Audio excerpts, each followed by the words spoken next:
Bismillahirrahmanirrahim. Assalamualaikum warahmatullahi wabarakatuh. Alhamdulillahi rabbil alamin. Assalatu wassalamu ala asrafil anbiya'i wal mursalin wa ala alihi wa sahbihi ajma'in, amma ba'du. Bagaimana kabarnya anak-anak? Semoga kita selalu dalam keadaan sehat walafiat, selalu dalam lindungan Allah Subhanahu wa taala. Amin ya rabbal alamin.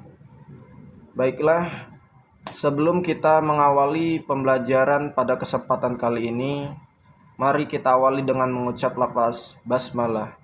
Bismillahirrahmanirrahim. Pada kesempatan kali ini kita akan membahas materi mengenai pertumbuhan ilmu pengetahuan pada masa Bani Umayyah.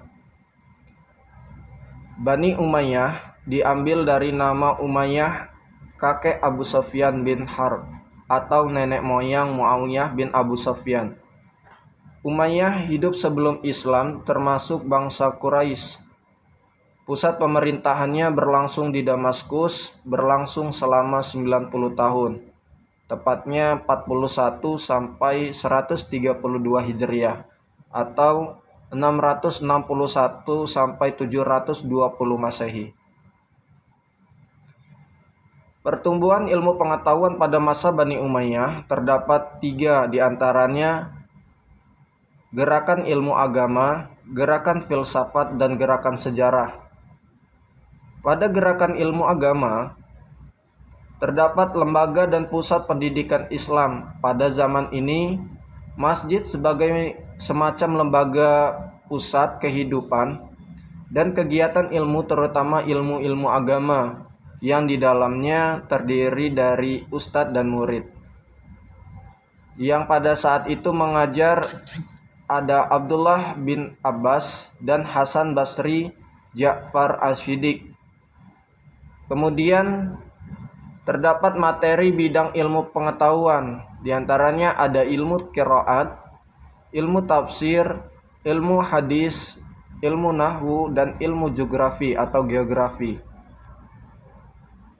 Kemudian gerakan filsafat. Gerakan filsafat muncul pada akhir zaman Bani Umayyah untuk melawan pemikiran Yahudi dan Nasrani. Pemikiran teologis dari agama Kristen sudah berkembang lebih dulu sebelum datangnya Islam. Karena dari itu timbul dalam Islam pemikiran yang bersifat teologis untuk menolak ajaran-ajaran dari agama Kristen yang kemudian disebut dengan ilmu kalam. Kemudian gerakan sejarah. Pada zaman ini Umayyah, gerakan sejarah menghasilkan tarik yang terbagi dalam 2 bidang besar, diantaranya ada tarik Islam dan tarik umum. Kemudian rekonstruksi sejarah pertumbuhan ilmu pengetahuan pada masa Bani Umayyah dalam kehidupan sehari-hari, diantaranya lembaga pendidikan Islam pada masa Bani Umayyah di Andalusia.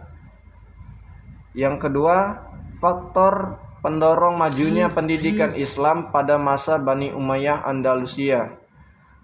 Yang ketiga, rekonstruksi pertumbuhan ilmu pengetahuan pada masa Bani Umayyah bagi kehidupan masa kini. Pada lembaga pendidikan Islam pada masa Bani Umayyah Andalusia terdapat 7 diantaranya. Ada sufah, kutab atau maktab, khalaqah, majlis, masjid, khan, dan badiah. Sedangkan faktor pendorong majunya pendidikan Islam pada masa Bani Umayyah di Andalusia,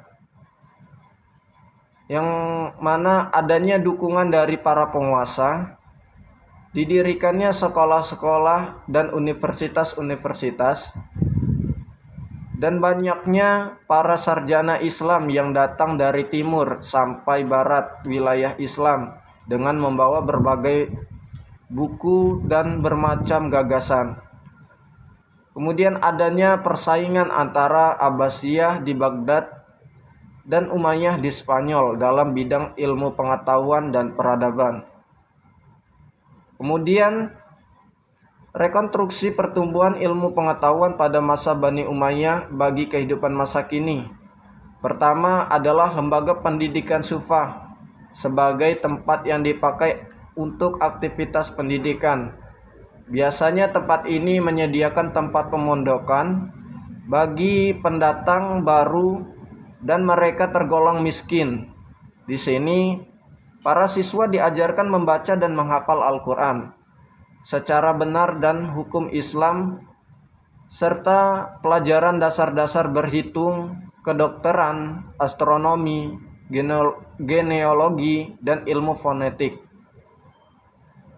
Rekonstruksi yang kedua dapat diambil dari faktor yang mendorong kemajuan pendidikan pada masa Bani Umayyah di Andalusia, yaitu kerjasama yang harmonis antara penguasa, hartawan, dan ulama, sehingga dapat membawa kemajuan yang sangat besar dalam pendidikan. Kemudian ilmuwan muslim pada masa Bani Umayyah terbagi menjadi dua. Di antaranya ada ilmuwan muslim dalam bidang ilmu agama dan ilmuwan muslim dalam bidang umum. Pada bidang agama, ilmuwan muslim dalam bidang ilmu agama terdapat 5. Di antaranya ada bidang ilmu tafsir, ilmu hadis, ilmu kalam, ilmu fikih, dan ilmu tasawuf. Dari masing-masing bidang ilmu agama tersebut terdapat ilmuwan muslim. Di antaranya bidang ilmu tafsir ada Ibnu Abbas, Ibnu Mas'ud, dan Mujahid bin Jabir. Kemudian pada bidang ilmu hadis terdapat ilmuwan, di antaranya Imam Abu Hurairah, Anas bin Malik, Umar bin Abdul Aziz, dan Muhammad bin Syihab Az-Zuhri. Kemudian pada bidang ilmu agama terdapat Imam Abu Hasan Al-Asy'ari dan Imam Abu Mansur Al-Maturidi. Kemudian pada bidang ilmu fikih ada Imam Hanafi dan Imam Maliki. Yang terakhir, bidang ilmu tasawuf terdapat Hasan Al-Basri dan Rabi'ah Al-Adawiyah. Kemudian pada bidang ilmu umum terdapat ilmuwan muslim, di antaranya ada bidang ilmu kedokteran dan ilmu kimia.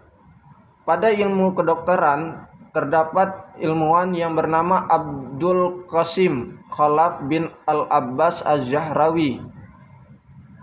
Sedangkan di ilmu kimia terdapat ilmuwan yaitu Khalid bin Yazid.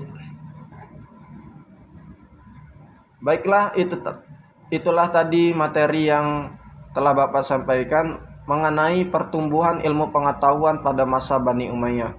Semoga bermanfaat, bisa dipelajari kalian di rumah. Terima kasih atas perhatiannya. Bapak akhiri. Sebelum Bapak tutup, mari kita tutup pembelajaran pada kesempatan kali ini dengan mengucap lafaz hamdalah, alhamdulillahirabbil alamin. Terima kasih atas perhatiannya. Bapak akhiri. Wassalamualaikum warahmatullahi wabarakatuh.